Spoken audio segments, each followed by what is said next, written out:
Živjo! Tole, kar sem skoraj zamudil, je bil start spusta po Ljubljanici v okviru akcije Voda za vedno.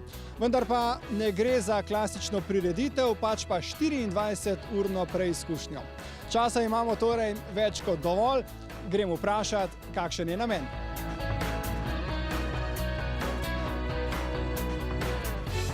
Direktor naših reprezentanc razpolaga z vsemi tehničnimi podatki. Kje je sploh speljana proga? Današnja proga poteka od štarta na Kajakanu kluba Ljubljana skozi center Ljubljane pod Ljubljanskimi mostovi do obrata pod mostom pri Ambroževem trgu in potem nazaj mimo kluba do cirka 100 metrov nad klubom, kjer je drugi obrat pod mostom na Livadi in potem nazaj do štartno-ciljnega mesta. Ja, to je kar dolg krog, ne? No, krog ima približno 5,5 km, tako da je en krog v bistvu kar lep zalogaj. Ja, kdo vse pričakujete, da se bo udeležil te prireditve? Zdaj, naš cilj je, da bi se udeležili čim več rekreativcev, ki se tudi sicer udeležujejo akcije Voda za vedno. Tudi pričakujemo, da se nam bodo pridružili določeni tekmovalci, ki se bodo odzvali na povabilo, da sodelujejo na tej prireditvi, ki ima tudi humanitarno noto, tako da jaz upam, da se nas bo zbrali čim več. No, ravno to, kakšen je namen?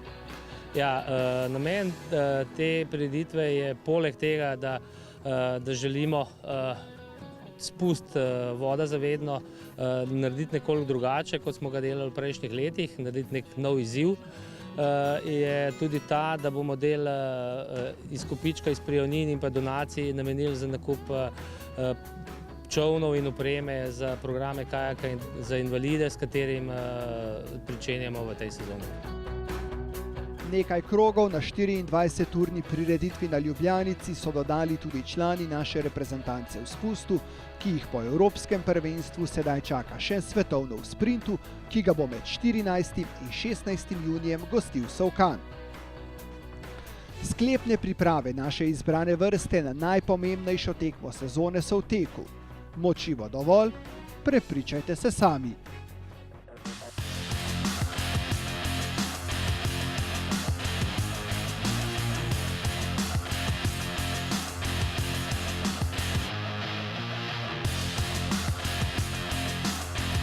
Max, imaš kakšne težave, te krč grabi, da ne moreš hitro spustiti?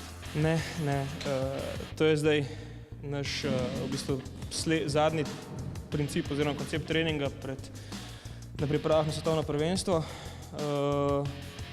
In v bistvu gre za to, da se dvigne forma, da se poveča aktivacija, da smo hitrejši.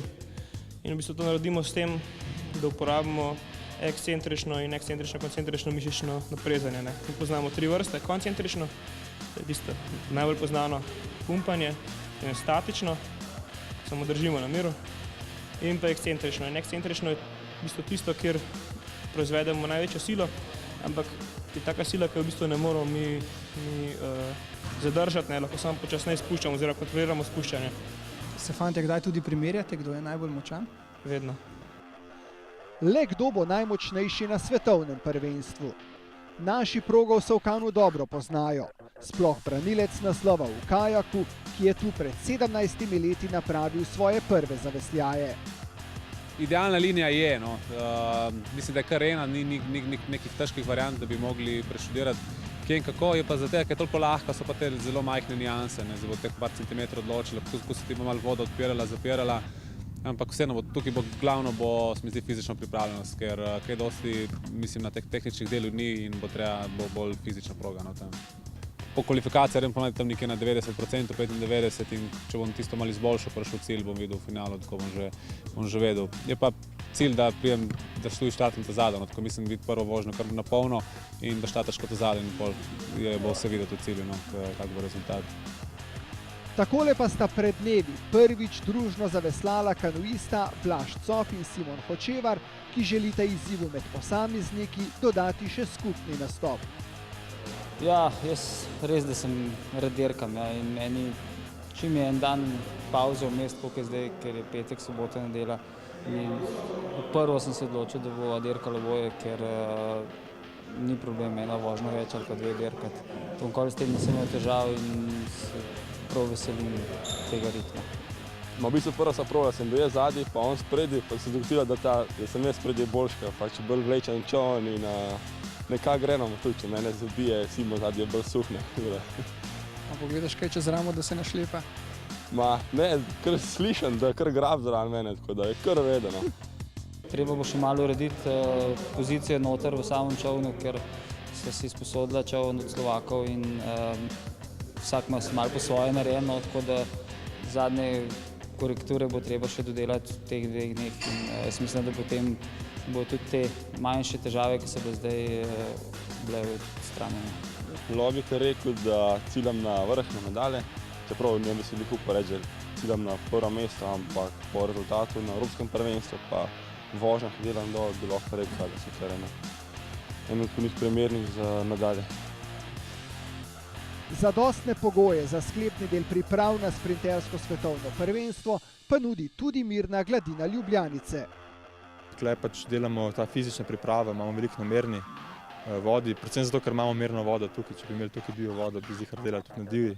Je pa zaradi vseh teh obveznosti, ki jih imamo zraven, faksi, še doma kakšna punca, jaz ne vem. Pač delamo pol tle, ker nam je najbližji. Pač imamo Ljubljance in stavno po njej. Ampak obremenitve so pa takšne, da so zelo primerne tudi za sprint v spustu, ne? Ja, mislim, razlike ni velike. Čovn imaš tako isti veso, isto. Malo manjša sila na veso je, ker je pač mirna voda, ampak ni pa toliko bistvene razlike, da ne bi mogel takrat v tednu, dveh, ali pa s kakšnim treningom na teden not prenesti. Jaz sem prepričan, da bodo fantje dali vse od sebe, trenirali so dobro in pričakujem odlične vožnje. Zdaj, kaj bo pa to pomenilo, bomo videli. Mi na druge tekmovalce ne moramo vplivati, moramo zase skrbeti, da bomo čim boljš opravili svoje in sem prepričan, da uspeh ne bo izostal. Za gledalci pričakujemo medalje, ne? Ja, gledajte, medalje napovedovati, kaj bo že, kaj bo že, je pa to nehvaležno zadeva. Jaz pravim, perfektno vožnjo opraviti za vsakega tekmovalca, to je bistvo. Svetovno prvenstvo bo druga letošnja postaja karavane v spustu. Zatem pa sledi še svetovni pokal, ki ga sestavljajo tekme na dveh prizoriščih. Slovenski reprezentanci želimo čim več perfektnih voženj.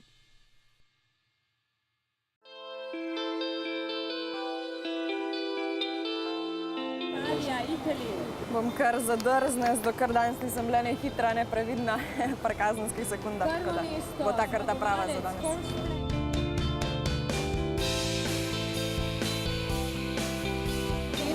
Peter Hauser.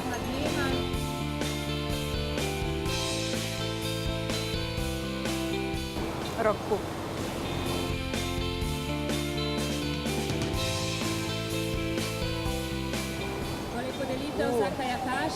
Zdi se mi, da je maksimalno 8.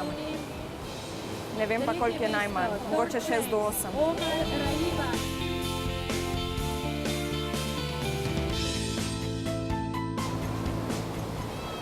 Rdeč. Vsaj lani je bil rdeč, zdaj za letos pa ne vem, če še je rdeč.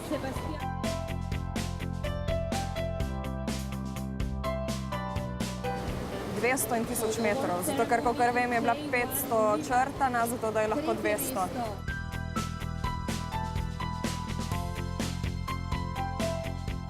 Čamac.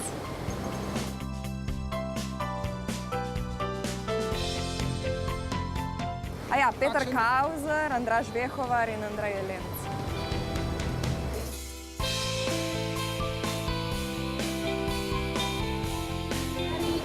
Uroš Zorman. A je? Njega si zapomniš, kaj je lep.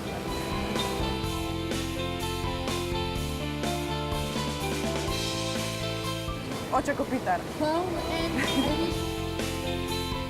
Vrnili smo se k 24-urnemu veslanju za dober namen. Del prijavnin je bil namenjen za nakup kajakov in ostale opreme za parakaja. Ideja Kajakaške zveze je svoj šport omogočiti tudi čim večjemu številu invalidov, sam projekt pa so zaupali nekdanji reprezentantki Nini Mozetič. Jaz sem pričakovala na zelo težek začetek, ne, s to, kar pač o kajaku poznam res veliko, invalidnosti pa ne prav dosti, ne. Tako da sem pričakovala veliko več težav. Zdaj, osebe, ki sem jih trenutno dobila, so res v čolnu neverjetne. Vsak trening je en velik napredek, no, tako da napredujejo res zelo hitro. Hitro prihaja do sprememb čolnu, pa do one prave tekmovalne opreme, no. Tako da jaz sem zelo ponosna na to, kar se trenutno dogaja, na njihov napredek, tako da upam, da bo šlo samo še v tej smeri naprej. Eden naših najbolj poznanih športnikov invalidov, Gal Jakič, je v kajak prvič sedel že pred leti. Njegova želja je nastop na paraolimpijskih igrah v Riju. Pridružila sta se mu tudi Tanja in Dejan, ki je ravno ta dan prvič prijel za kajakaško veslo. Očitno sem zelo povezan s športi na vodi. Najprej sem plaval in tam naredil kar lepo kariero skupaj z Borom Štrumbljom, mojim trenerjem. Potem, ko sem bil primoran to zaključiti zaradi družine in službe, sem našel drug šport na vodi, to je bilo veslanje. Tudi tam mi je bilo zelo všeč in še zdaj veslamo tudi, no. Danes so me pa povabili, da probam še naprej veslati, se pravi še kajak, tako da in je bilo zelo v redu, no. Po mojem ni bilo zadnjič. Jaz kot paraolimpijka sem tekmovala v Pekingu, po Londonu, v metu kopja v atletiki. Jaz sem pa pač zamenjala šport, ene nove izzive imam, to je zdaj tale kajak, to je bil danes moj 6. poskus kajakiranja, tako da grem naprej, da se naučim s prilagoditvami s ta pravim čolnom. Začetna faza je predvsem pridobivanje opreme oziroma prilagoditev za te osebe, ne. Ta oseba, kjerkoli invalidna oseba s pravilno prilagoditvijo lahko dosti več doseže, kot brez nje, no, pa tudi lahko brez posamezne prilagoditve ne bo zmožna sploh veslati, ne. Tako da vsekakor prva faza je zagotavljanje primerne kajakaške opreme, kar trenutno delamo, in potem pa naprej. Potem se gre pa v bolj resne treninge, ne vem, za tiste, ki bojo pa željni samo rekreacije, ne, pa pač s pravilnimi prilagoditvami uživati na vodi. Veliko mišičnih skupin je tukaj udeleženih, predvsem je zelo pomembne stabilizacijske mišice, trupa, tako da tudi tisti, ki so na vozičku, vsaj paraplegiki bi to zlahka in bi pomagalo jim tako pri samem športu, kot potem v življenju bi si ojačali muskulaturo. Potem, kaj ne rečem, veslati takole v lepem vremenu, v naravi, pa še na vodi, pa je sploh nekaj neprecenljivega, lepega. Projekt je stekel, želimo mu veliko sreče in čim večjo udeležbo. Osnovni namen je omogočiti kakovostno preživljanje prostega časa invalidom, ukolikor pa bo kdo imel tudi višje tekmovalne ambicije, pa se lahko nadejamo novega olimpijca v naši kajakaški družini.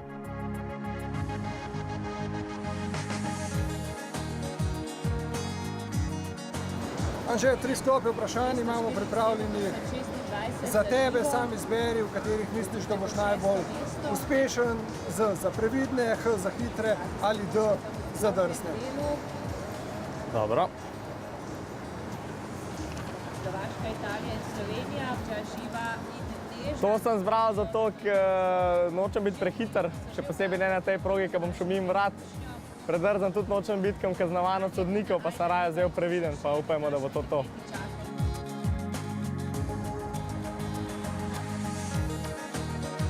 To pa težka, to pa ne vem, če me vedo. Urša Kragel pa Nejc Žnidaršič.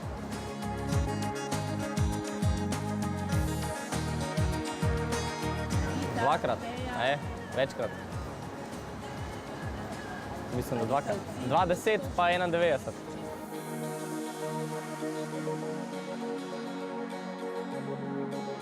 Spodnje duple.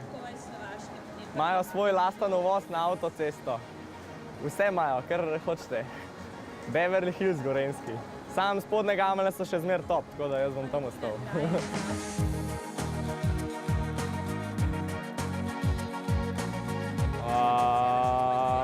Kočevar, Simon.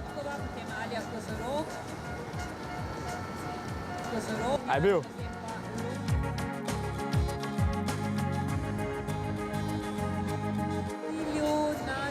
Martikan, po mojem. Martikan.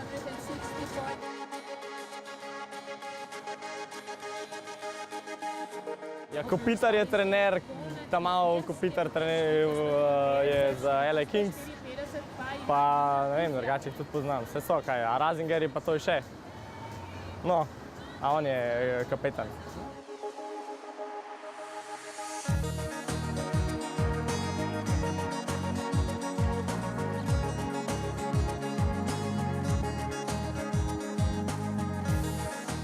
Medtem ko čakamo na zaključek prireditve na Ljubljanici, povejmo znova nekaj o barvnih veslih.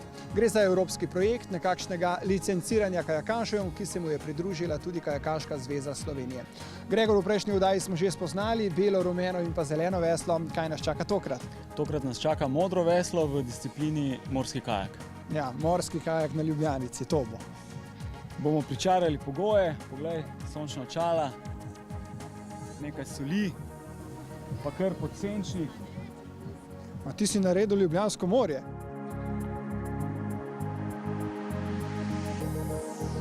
Gledalke so te sicer pričakovale v kopalkah, ampak ti že veš, kako moraš biti oblečen za modro veslo, ne? Ja, to je le modro veslo, to pomeni tudi težji pogoj za veslanje, ne samo nek poldnevni izlet, ampak včasih imamo tudi slabše vreme in temu primerno sem tudi pripravljen, pa ne samo takrat, kadar je tako, ampak vedno je treba imeti nekaj v rezervi. Ja, potrebno je verjetno tudi znati plavati, katere pa so potem še drugi nivoji znanja, ki so potrebni za modro veslo. Ja, pravzaprav se tehnične zahteve ne razlikujejo veliko od tistega, kar smo v prejšnji oddaji pogledali za osvajanje zelenega vesla. Treba je biti malenkost bolj kompetenten kot veslač, predvsem pa je treba razmišljati o varnosti na morju, o kartografiji, navigaciji, vremenoslovju in pa tudi kako bomo izlet speljali tako, da bodo vsi zadovoljni in da ne bo večjih presenečenj. To sedaj tudi vidimo na teh posnetkih iz Anglije, kjer so razlike več kot evidentne. Kje sicer nastane ta razlika med rdečim in pa črnim veslom? Kakšno znanje je potrebno, da se lahko odpraviš na bolj ali recimo nekoliko manj zahteven izlet? Ja, povezano je pravzaprav z odprtostjo morja, s plimovanjem, s tokovi. Gre pa za to, da za Jadransko morje v lepem vremenu pravzaprav zadostuje že zeleno veslo. Modro veslo nam dopolni specifično znanje iz discipline morskega kajaka. Potem, ko se pa vreme slabša, smo pa vedno bolj v domeni rdečega vesla. In z rdečim veslom osvojimo vse, kar je potrebno, da se varno gibljemo na Jadranskem morju, plus plimovanje in pa izkoriščanje morskih tokov, ki nam omogočata to, da se gibljemo pravzaprav varno na katerem koli morju. Potem pa gre še preskok na črno veslo, to je pa nekako, recimo temu, ekspertno znanje na področju morskega kajaka. Predno greva k podrobnostim, se ustaviva še pri čolnu, že na prvi pogled je nekoliko drugačen. Kaj vse pa je tisto, kar imaš v njem? Ja, gre za specifiko morskega kajaka, ki ima poleg zatesnjenih komor, v katero lahko spravljamo opremo, tudi naprimer krmilo ali smernik za vzdrževanje smeri in za manevriranje. Zelo pomembna je pa dodatna oprema, kot so naprimer suhe vreče, v katere spravljamo potem stvari, saj velja pravilo, če želimo nekaj imeti dejansko suho, mora biti spakirano v suhi vreči. Ja, potem tudi tole je v tvojem čolnu, vsi se sprašujejo, kaj za Boga držim v roki. To je pa črpalka za izčrpavanje vode, v primeru, da se zvrnem in sredinski del čolna, kjer sedim, zalije voda, enostavno s tem izčrpam vodo. Sijajno. In še nekaj imaš? To je pa napihljiva opora za veslo. Če veslam sam, pa praviloma to ni najbolj pametno, ampak če se to zgodi, lahko s to pripravo zlezem nazaj v čoln. Dobro, sedaj smo spoznali opremo morskega kajaka, sedaj pa Gregor kar izvoli na vodno gladino in nam predstavi tiste bistvene prvine, ki so potrebne za modro veslo. Treba je prikazati poganjanje in ustavljanje čolna, obračanje, bočno privlačenje, krmarjenje, pristajanje ob obali, kar pa se meni zdi izključnega pomena je kartografija in navigacija, še bolj pa reševanje, se pravi reševanje v paru in pa samo reševanje. No, to sedaj tudi vidimo. kako se pač človek reši na odprtem morju, ko pade iz čolna? Najprej je treba poloviti vso opremo. To mora opraviti kar kajakaš, ki se je zvrnil sam. Potem pa je zelo dobro došla pomoč kolega veslača, ki mu izprazni čoln in mu potem stabilizira, zato da lahko on van zleze nazaj noter. Kaj pa če kolega ni? Potem smo naredili že prvo taktično napako, da smo veslali sami. Če pa se to vseeno zgodi ali pa če ocenimo, da reševanje v paru ni potrebno, lahko to zelo hitro naredimo z napihljivo oporo za veslo in to nam simulira to oporo, ki bi nam jo nudil kolega. Za varnost je potrebno vedno poskrbeti. Poskrbeli so tudi na Ljubljanici in prav zanima me, koliko je še ostalo do konca 24-urne prireditve.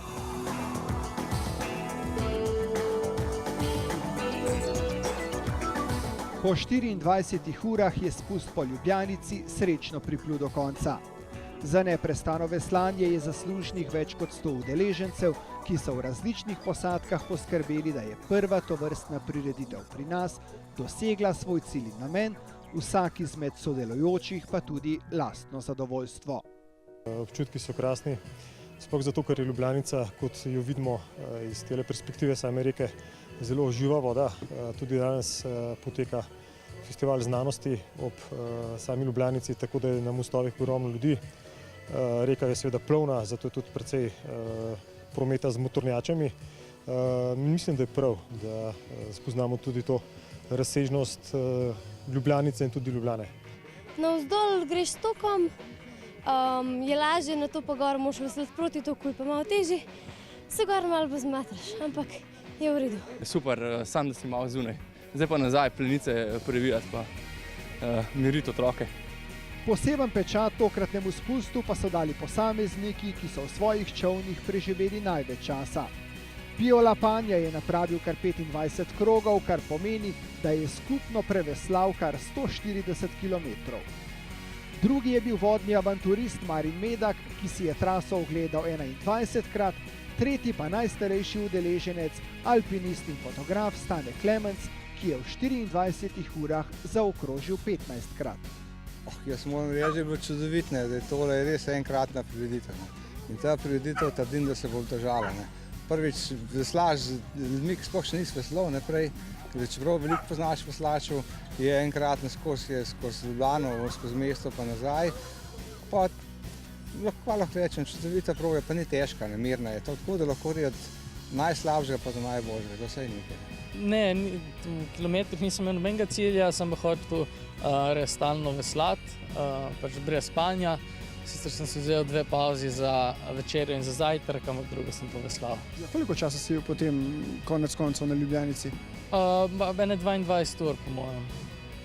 Najbolj všeč mi je bilo veslanje po noči, ko ni ladij, ker voda bila popolnoma mirna.